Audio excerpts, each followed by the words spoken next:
Hello everybody, sorry I was just waiting for 2 thumbs up from that bit back there. I hope everyone can hear me. When they were sound checking a second ago I spoke really quietly, and throughout this entire thing I'm going to be shouting and running around, so just to annoy them and the guy with the camera. But anyway, my name's Martin McDonald. I am Inbound Marketing Director for Expedia Affiliate Networks. That doesn't mean that I do any marketing whatsoever for Expedia. I don't market the Expedia program even. I don't market any of the Expedia sites. I have got kind of probably the best job in affiliate marketing right now, in that I spend most of the year traveling around and visiting our top affiliates and delving into their marketing strategies and seeing what they're doing wrong and helping them and improving their businesses, which is something that Expedia Affiliate Networks put on for kind of like top level affiliates, but we've got great help and all the rest of it as well. A confession to make, I've only been in travel for, coming up for, it'll be 12 months next week I've been doing travel. Before that, I was head of SEO at Omnicom, which is the world's largest media agency. And before that, I was a black hat and poker SEO for about 14 years. So I've been doing SEO for a long time. I absolutely love it.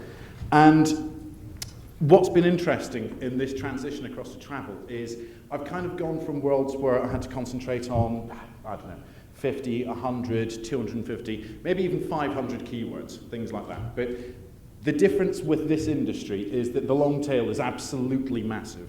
And it's not specific to just travel as an industry.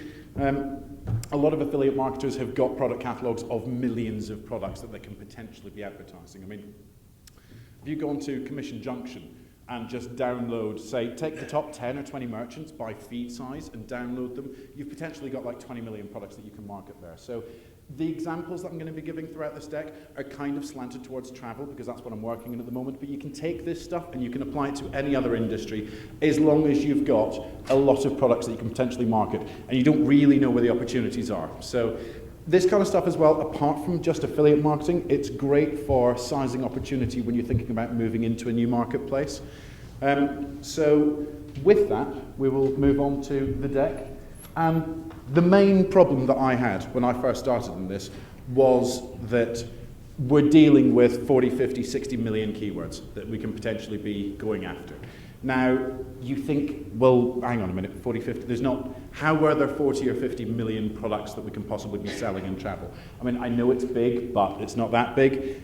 The truth is, it kind of is, right? Because these are the kind of top 4 hotel providers that are selling either, basically they either buy traffic off affiliates or in our case, we power a white label system. If we compensate for the crossover worldwide, there's about 500,000 hotels on the planet, right? So between these 4, they actually count for all of them. There's a lot of duplication.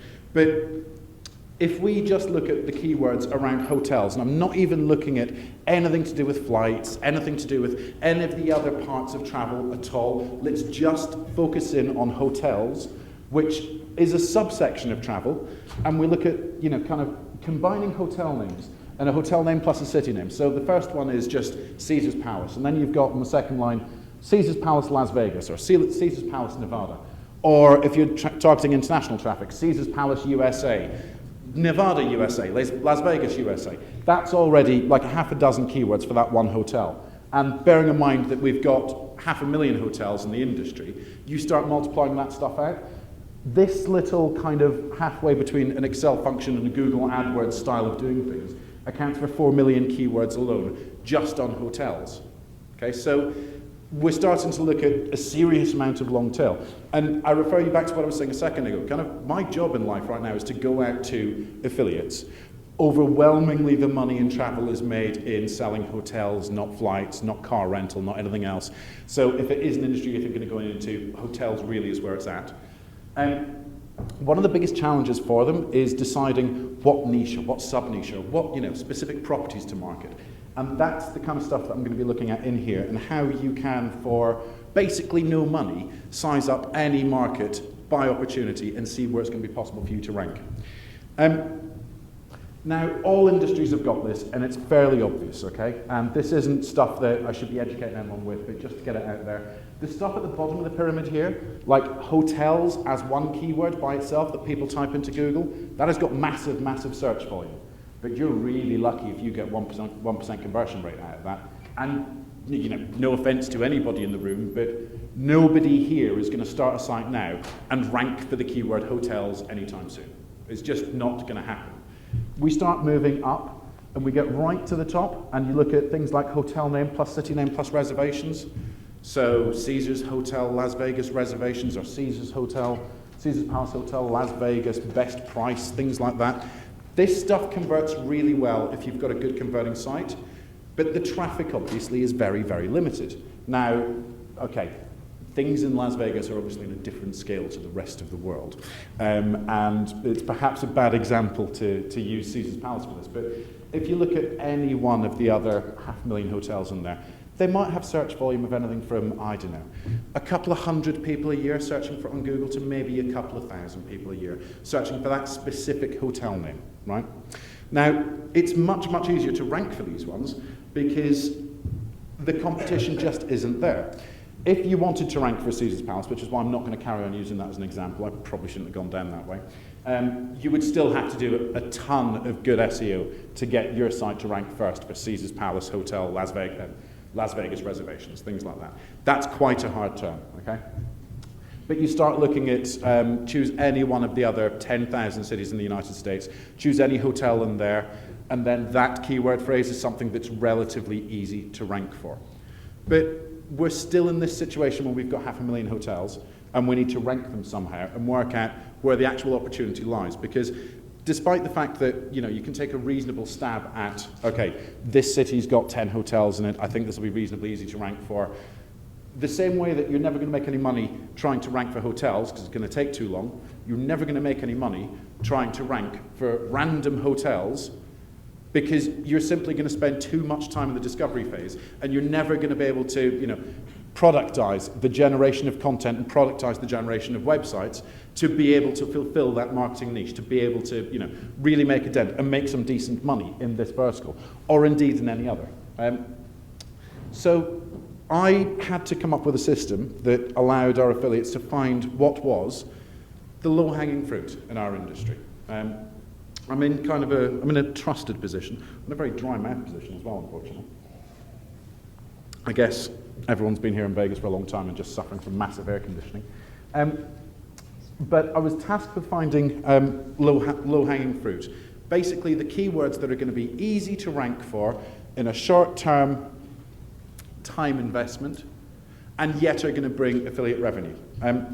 So the things that I have used to do this are a software package. It's nothing to do with me. I don't publish it. I'm not making any money from that recommendation. But it's called Advanced Web Ranking.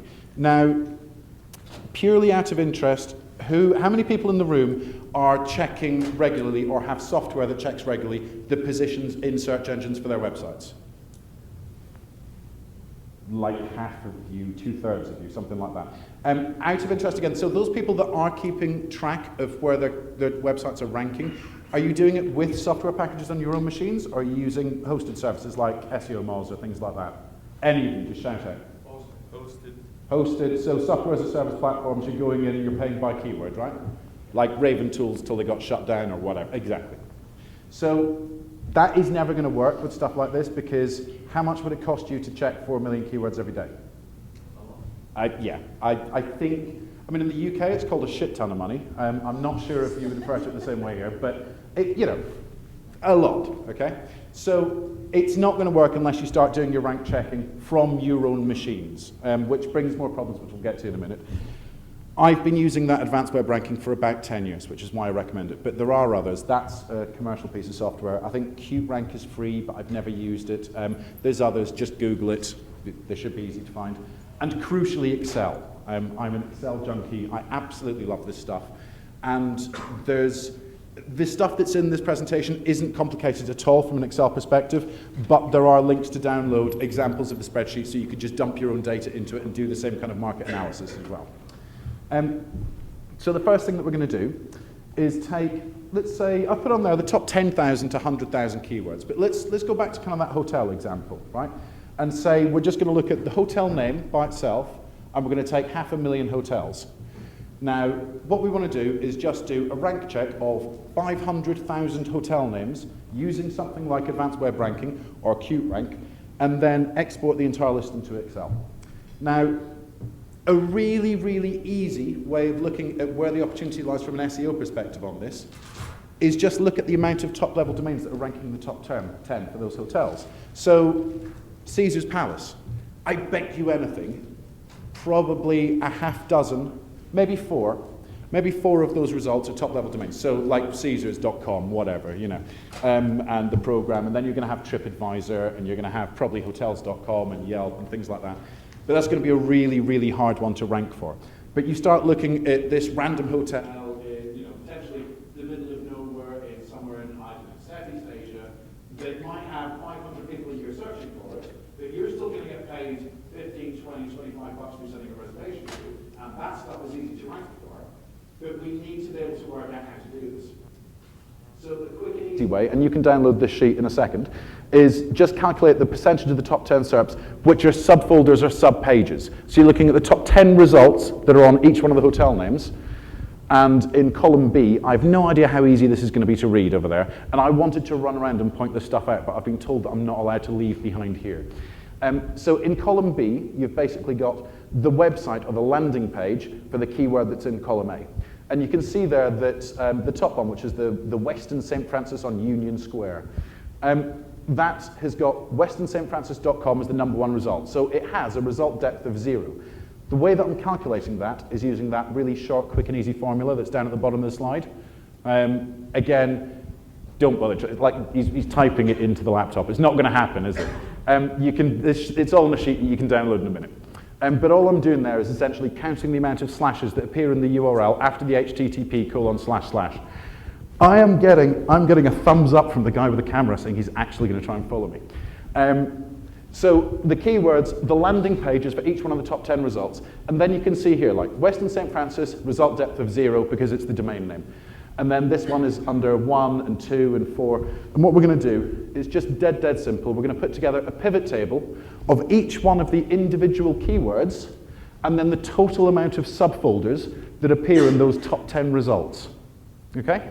So you see here in this list, again, this data is in the download and it's all hotel related. But if you just copy and paste your own keyword ranking stuff, if you have advanced web ranking, you can just copy and paste it straight in. If you've got whatever else, like Qt Rank, you'll probably have to take columns at a time and stuff. But if you just then filter these together using the pivot table builder in this format that I've got here, selecting the keyword and the result depth with the row labels as the keyword and the values as the sum of the results, then you get this, which is still not much use to anybody until you sort it. And that is all we need to do to come up with a really quick and easy way of looking at a couple of million different keywords and seeing where like the top easy 10,000 ones are. Now, this is ranked them, so the Aldemar Olympian Village has got the highest number of subfolders for the top 10 results in Google. Ergo, it is the easiest to rank for out of this group of about 100,000 that I did. Now, if you look at the top 10 or 20 in there, and then you look at the results pages for those, and you look at any of the metrics, if you look at the Moz rank, if you look at the page rank, if you look at the domain authority, the page authority for the pages that are individually ranking, you will find that these are, on average, far easier than the ones right down at the bottom of the list. So you've now got a top-down way of looking at a million keywords and choosing the first 10,000. That is where you can download the sheet from. I will tweet these out again afterwards because not everyone's going to write it down or whatever. On Twitter, I am @SearchMartin, so I'll tweet it out this evening and I'll tweet it out next week as well. But there's kind of a fundamental issue with this. And the issue is, over the last couple of years, Google have really screwed with us SEOs. It used to be that with this data, we could then go out and just basically build a script that took in the facets of the hotels and things like that, and we spun it together, and we made some content, and we got it to rank, and so on and so forth. And a lot of people made some really good money out of it at the time. It was fun, it was great. It doesn't work anymore, though. So kind of, you need content. The lowest amount of work that needs to go in to rank for stuff properly now and not to be worrying about it every day. As I was just saying a couple of minutes ago outside, do you want to be one of those SEOs that every single morning you get out of bed and the first thing you do is check and see if today's the day that Google's penalized you? Probably not. So you need to develop some content for these things. Now, if you are working by yourself, or you've got a small team of people, or you're paying people to produce this content, it's often not scalable to produce, you know, hotel descriptions that run into 300 words, or product descriptions that run into a couple hundred words for 50,000 products. You know, it's not really going to happen that easily. But you can still use this exact same style and just apply it to PPC, where you can still make inroads quite quickly, and using information like this, you can still find huge amounts of areas that it's very, very, very cheap to bid on, especially with big, big product catalogs like the ones you can get off Commission Junction and other such merchants. So very simply, I've just taken the same keyword list that I was using to build that set there, and I've just switched the search engine that I'm using, and that's a screenshot from Advanced Web Ranking. I've just switched the search engine to Google AdWords USA instead, and just rerun the exact same check of whatever it was, 100,000 different hotel names.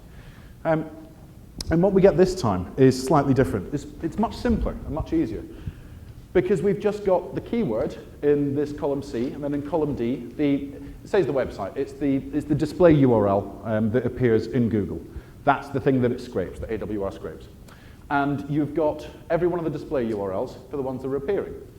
Now, in this example, in this screenshot I've taken, the first two were 10, which doesn't really tell you very much. But when you start going through hundreds of thousands of keywords, I absolutely guarantee you that you are going to find 5%, 10%, depending on the industry, maybe 20%, maybe less, of keywords that people will conceivably be searching for that don't have any competition at all, or have got 3 or 4 competitors. And at that point, it's going to be really, really cheap for you to buy traffic on it as well. So what we're going to do is we're just going to take, much simpler than we did before, we don't have any of that horrible formula stuff, we're just going to purely count the amount of times that the keyword appeared in this export from AWR by adding a count column onto it and just copying and pasting 1 after every single one of them, and then pivot tabling all that together. And what it does is it gives us basically the same kind of thing. It ranks all of the keywords in this massive data set by the amount of competition that there is in AdWords for it. And you end up with something like this. Now, I also have PPC data to cover this, and there's a really good correlation. It's like 80+% between the likelihood of something being expensive up at the top and cheap down at the bottom. So there's a huge, huge, huge correlation there. And if you're moving into an industry for the first time, this is the kind of stuff that's really hard to get to grips with. It's the kind of stuff that's really hard to do, right? That sheet, which is set up to take in the PPC stuff, you can download from that bit.ly link. Again, I'll tweet that later on. It's from @SearchMartin. There's some notes on that example that I gave. Because in the download sheet that you'll get, I'm talking about hotels and cities in that case. There's a ton of people that are broad matching cities, which is a really stupid thing to do, because a city is such a ridiculously vague term for people to be bidding against. But if you're going to be looking at things like product catalogs, it's much, much, much more specific, and you can find a large amount of keywords that you can still buy really cheap traffic for. And try and avoid terms that are going to be often used in fairly non-descriptive ways, because that is really going to screw up your data set here. I mean, you can see it in the download that I've got there. Just apply it to something like UPC numbers or ISBN numbers, and this stuff is awesome. But there is a problem here in all of this. And the problem is something that we were just talking about a second ago. If you were going to use any of the software as a service companies to do this, you're going to spend hundreds of thousands of dollars. So it's not going to be scalable. If you're going to be using rank checking from like basically a domestic broadband connection, you're going to get maybe 1,000 results a day, so that would take about 8 years. Someone's holding up 5. I don't know what that means, so I'll just wave. So there are problems with that. So you need to be able to scale your scraping of Google, and you need to be able to scale it up massively. There's 2 main ways of doing that. And the first one is just by bringing in private proxy networks. I use 2 companies. I use Trusted Proxies and Squid IP hosting. Of the 2, I've got no association with either company again.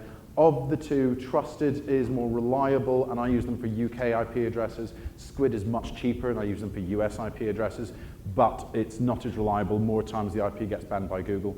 And if you're willing to spend, like maybe $800 a month, maybe $1,000 a month, you can build up to sometimes 100,000 results pages a day.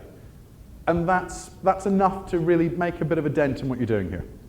But it's still expensive. It's still, you're looking at sometimes $600, maybe $800. And if you're just trying to do some market research and you don't really know and you're not billing a client for this and things like that, it's kind of a lot of money to come out your pocket just to pay for some numbers that you get emailed to you. I mean, it's good business to be in, right? But what I've been doing a lot of recently, and don't blog about this, don't share it with everyone, it's for us within the room. Genuinely, please, agreed? Yes? Yes? Right. VPNs and anonymizers like Tor, which was designed for US military purposes, which was designed for journalists, which was designed for people in China, in Afghanistan, in Syria to be able to leak stuff to the press and be totally anonymized. They've got like 80,000 IP addresses. And you can run, if you IP bind your rank checking software to the VPN piece of software that you have on your machine, it's a bit of an issue with a Mac. I'm a Mac user myself. You have to kind of run it through a Windows because the Mac doesn't IP bind very well. You can then scale that up to 1 million, 2 million keywords a day really quickly and easily. It requires a little bit more technical knowledge, but instead of paying $600, $800, maybe $1,000 a month for IP addresses, that bottom one is free. It's absolutely fantastic and brilliant, but the second that everybody starts blogging about this is the second that it stops working. So that's why I'm saying before it, please let's not bother sharing this far and wide. But with the people in this room, I'm completely fine with sharing that. There's about a dozen of these VPN services. Some of them are free, some of them cost $10 a month. But that is really the way to scale this shit up incredibly, incredibly quickly and easily. So other stuff that you can use this for. I love the idea of just dropping onto a major manufacturer's entire product catalog and then mixing that with geolocations. So a Sony SEL18200 is a zoom lens for the NEX range of Sony cameras. It's a high-ticket item. It's like $700. The affiliate payment on that through a couple of programs I've seen is like $80 for that one lens. I know that a lot of people are searching for that at the moment because I'm trying to find a deal on that specific lens myself. That's why I know about it. And once you start combining catalogs like that with local areas, so download a database of every town and city in the United States, and then combine those two and look for where there's no PPC advertisers, that stuff is absolute gold. It really genuinely is, and there's a huge, huge, huge amount of potential business in there. Basically, look at anything with product catalogs in the millions, and you can find tons and tons and tons of new places to do business in. And I only had 20 minutes, so I've kept that really, really short. Thank you very much. Any questions? Anyone to break the ice? Going once? How do you use the product catalog with, a town? So if I wanted to target somebody searching Sony camera in, whatever, my city, whatever, how does that relate to somebody buying online? So two ways to do that are one. Repeat the question, please. Yes. Sorry. I'll save you repeating the question, but for future notice, everybody has to speak into that microphone there, otherwise it won't be in the camera. But the question was, when you're looking at a geo database of town names and product catalogs, how do you put those two things together, and how does that relate to the real world? That was the question, right? Yeah. So two ways. One, there is still a spectacularly high amount of search volume from people searching for a product name and their local geo area. So that is one side of it. But also, some of the VPNs have got the ability to geo-target specifically down to individual cities. It's not something that I've got anywhere near enough time to go into, but there's one or two of them that allow you to do that. And you can combine those two databases quite nicely just using an Excel macro, and then search for that product number across each one of those metro areas. They don't have complete sets. It's not like they've got every city in the United States, but they've got like maybe the top 200. So there's more than enough marketplace there. So that's what I've been getting data on, looking from that basis. What's really interesting is looking at the differences in the really generic keyword terms, things like hotels, and then looking at that across 200 different metro areas. there's some really interesting stuff in there as well. But again, it's kind of way out of the context of this here. And did that answer your question, sir? Yes, thank you. Cool. Anybody else? Going once? Going twice? Oh, they just got in. Are subfolders really, is the depth of subfolders really a good methodology? No, so Question, please? our subfolder is definitely a ranking indicator as to whether or not something is easy to rank for. That was kind of the question, right? Because Well, you a lot could. of TLDs are just so powerful. I'm sorry? A lot of TLDs are just so powerful. Absolutely true. And in the data that I did on that, there are the usual suspects that you see across the board, right? You see hotels.com, you see Expedia, you see TripAdvisor. There's one or two others that come in at a lower degree. But the thing then is, so you've probably got 4 or 5 places that are going to go to one of those big guys. But if you have got a content strategy which is fairly flat on your website, and you're looking at, what you couldn't do is, I mean, one, you can't afford to register 25,000 domains, which is the exact match domain for every one of those hotels. But what you can do is look at niching those together and having smaller, more tightly focused e-commerce sites or affiliate sites that are directing at those keywords. And absolutely not. The way to check whether or not these SERPs are truly competitive is not to use the amount of folders counted. It would be to use real metrics like the page authority of the landing page and try and do it that way. There's a really good plugin available from SEO Gadget to download, which you can pull in the SEO Moz page authority from, and you could do it with that. And if I had more than 20 minutes, we would have done it that way. In this sense, it's just a nice, a quick, and an easy way of doing it. And it's an easy one to explain as well. So that's why I went with the subfolders. Thanks. Any other questions? No? Thank you very much.